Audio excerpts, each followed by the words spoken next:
Good morning, everybody. Good morning. It's JPR, and welcome back to the Reviewing Every Pokemon Generation series. Today, we'll be focusing on the 5th generation of Pokemon, which includes Pokemon Black, White, Black 2, and White 2. Now, Generation 5 was certainly an interesting one. For the first time, Game Freak was unable to put their newest generation on a new Nintendo console due to the Nintendo 3DS still being a bit further out by the time of Black and White's release. This meant that Gen 5 would be the second generation to be featured on the original Nintendo DS. Because this generation was limited by the amount of graphical upgrades it could make, director Junichi Masuda decided that this would be a more experimental generation. And thus, it was decided that this would serve as a soft reboot of the series, which ended up being a fairly controversial move. The masses angrily proclaimed, "What do you mean I can't encounter hundreds of Magikarp and Zubat?" Because the Unova region was located so far away from other regions, we were back down to a regional dex of 156 Pokemon, but really 152 discounting Mythicals, making it basically the same size as Generation 1. Though since these were all brand new Pokemon at the time, I'm more willing to forgive the smaller dex than the one from Diamond and Pearl, which only featured about roughly 80 new Pokemon. I was admittedly in the crowd of people who were upset about the lack of classic Pokemon in this region at first, but once I actually played the game and realized how fun and refreshing it was to not know anything, I quickly got over it, as did many others. Getting back to the graphics and overall look of this generation, although there was little Game Freak could do to improve their sprite-based style at this point, they still did an amazing job. The battle scene is incredibly dynamic in this generation compared to past gens, with constantly moving sprites for all 649 Pokemon, with some of them even getting updated animations in the sequel. I can't imagine how much work that alone must have been. We do end up losing animated sprites for all but the 3 main rivals at first, but in the sequels we get animated sprites for literally every NPC in the entire game. That's right, Clerk Warren, you are now special enough to move. The battle scene also features an active camera that moves around and zooms in and out with every attack used. Combine that with the excellent new sound effects and you really feel the impact that every one of these moves has. It's incredibly satisfying. It's also worth noting that the battle system is back to its old energetic and rapid speed in this generation, which is just the cherry on top. And while I'm sort of still on the topic of sound design, I really want to discuss the music of this generation. I know I haven't mentioned music in any of my previous reviews, but Gen 5 puts an incredibly large emphasis on it. Almost every town in the game has a musician that adds their own instrument to the town's theme when you get close to them. Village Bridge takes this idea and runs with it, giving you an entire area that focuses on developing the music. This is also the only generation to have music that changes mid-battle, with the addition of 2 new themes. The first of which is the beloved Gym Leader's Final Pokemon theme, which is simply a remix of the classic Pokemon theme, and honestly, how could you not absolutely love this? The second theme is the not-so-beloved Critical Health music, which isn't bad by any means. I think most people would just agree that it isn't nearly as good as any of the other battle themes in the game. I will say this theme perfectly embodies the sheer terror you feel when your Pokemon barely survives a critical hit in a Nuzlocke challenge though, so just for that, I don't mind it. Another neat thing this generation does is musical continuity. A lot of the music in this generation samples themes from past Pokemon games, reminding you that even though Unova is so far away from other regions, that it's all part of the same universe. For example, the beginning of the Team Plasma theme samples the Kanto Gym Leader theme, Zekrom and Reshiram's theme uses a bit of Kanto Route 11, Route 23 is essentially just a remix of Professor Rowan's lab, and even the new Elite Four theme remixes a portion of the original Elite Four theme from Hoenn.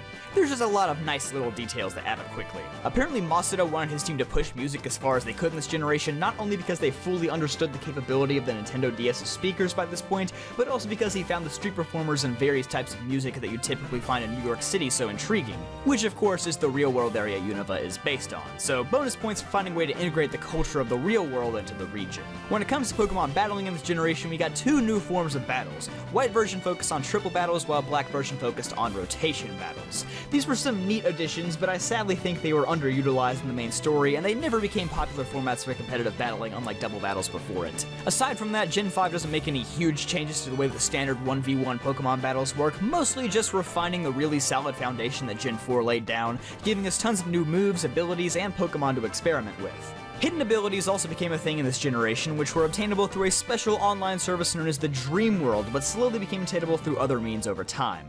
Hidden abilities helped give some viability to many older Pokemon that were falling off by this point, so their importance can't be understated. Getting into the actual games of Black and White now, there is a lot to talk about. First off, I just want to highlight how many differences there are between the 2 versions. Opaloosa City is different depending on the version, the 8th Gym Leader is different, you can access either Black City or White Forest, you get entirely different cutscenes at the end of the game, game, and we already talked about the battle differences. Out of any pair of Pokemon games, I think these two are the most unique, which makes sense given the large contrast between Black and White. As part of being a more experimental generation, the focus for these games was shifted to primarily be on the story and characters, and it's very obvious from the moment you start the games. If you're the type of person who just wants to get to exploring and doesn't want to sit through mounds of unskippable dialogue, then these games probably aren't your cup of tea, but in all reality, I didn't find it much worse than Gens 3 or 4. Especially since the pacing of Black and White is considerably better than most other Pokemon games. In almost every place you visit, there's something connected to the overall story, whether it's an encounter with the main villain N, an encounter with Team Plasma, or an encounter with a gym leader who happens to somehow almost always be involved with the Team Plasma plot. The game never feels like it's going too slow or too fast, it's just right.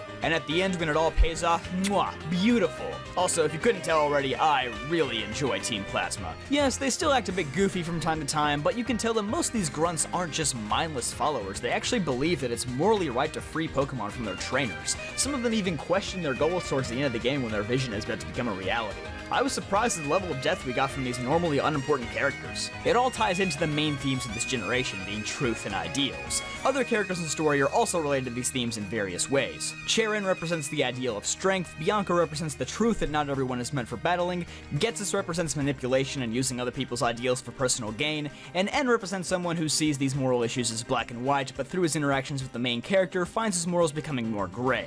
It's actually a very thought-provoking and surprisingly mature main story filled with rich and complex characters. Black and White also said to heck with the traditional endings of Pokemon games, so they decided to combine catching the legendary mascot, battling the champion, and defeating the evil team all into one epic finale, and I have to say, it'll be hard to ever top this one. And then 2 years later, we get Black 2 and White 2. Yes, actual sequels rather than an enhanced version, which already gives this generation the award for the most original content. And boy, do these games add a lot to the Unova region. One of my main complaints with Unova and Black and White was that it felt pretty straightforward and the routes didn't have the same complexity or explorability as those found in, say, Hoenn or Sinnoh, though there was a considerable amount of backtracking built into many of the areas. For instance, once you got Surf, you could open up new areas of Wellspring Cave, Pinwheel Forest, and get access to Mistralton Cave. The exploring was still there, you just had to manually go back and seek it out, which is better than nothing, I suppose. Black 2 and White 2 rectifies this a bit by not only giving us brand new areas, but also expanding on the past areas such as Castelia City with the sewer system, adding the Relic Passage that connects Driftvale City to Castelia City with the Relic Castle being the center point. They also utilized the Eastern Unova routes from the post-game of Black and White, which were just naturally more spacious and built for exploration. An additional 150 older Pokemon were also added to the regional decks, making for a grand total of 300, which at the time was the largest regional decks yet, and even 7 years later that number is still relatively impressive. On the other hand though, Black 2 and White 2 falls back into the same pacing issues that many other Pokemon games have. Aside from the Pokemon World Tournament and a couple of brief encounters with Team Plasma in Driftvale City and Lacunosa Town, very few major events happen between the 3rd and 7th gym battles. The final few encounters with Team Plasma are still really well done, but it does fall back into the more formulaic Pokemon structure. Black 2 and White 2 overall just feel like much safer games, to be honest. It almost feels like these games were designed to appease a lot of the people who weren't satisfied with the new direction that Black and White 1 took. And that's not an awful thing, it just means that if you like Pokemon going outside the box, then you probably really enjoy Black and White. And if you like the more formulaic approach, then you probably enjoy Black 2 and White 2 more.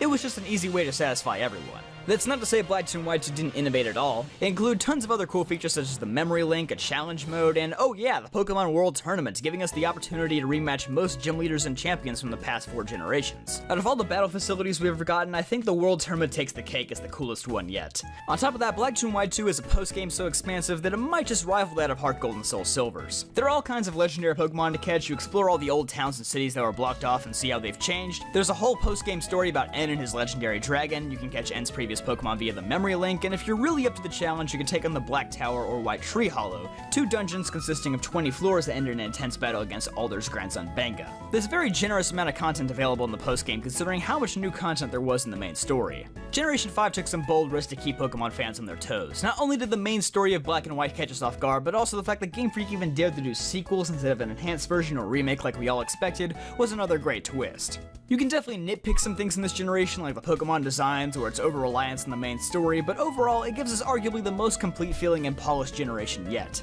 On top of that, these games have aged incredibly well, with a refined art style that perfectly capped off the sprite-based era of Pokemon. Pokemon Black, White, Black 2, and White 2 have definitely earned themselves an A. I hope you all enjoyed today's video. Be sure to let me know what your thoughts are on the 5th generation of Pokemon. If you enjoyed them, be sure to leave a like to help me out, and subscribe for more videos like this one. I'll see you guys next time.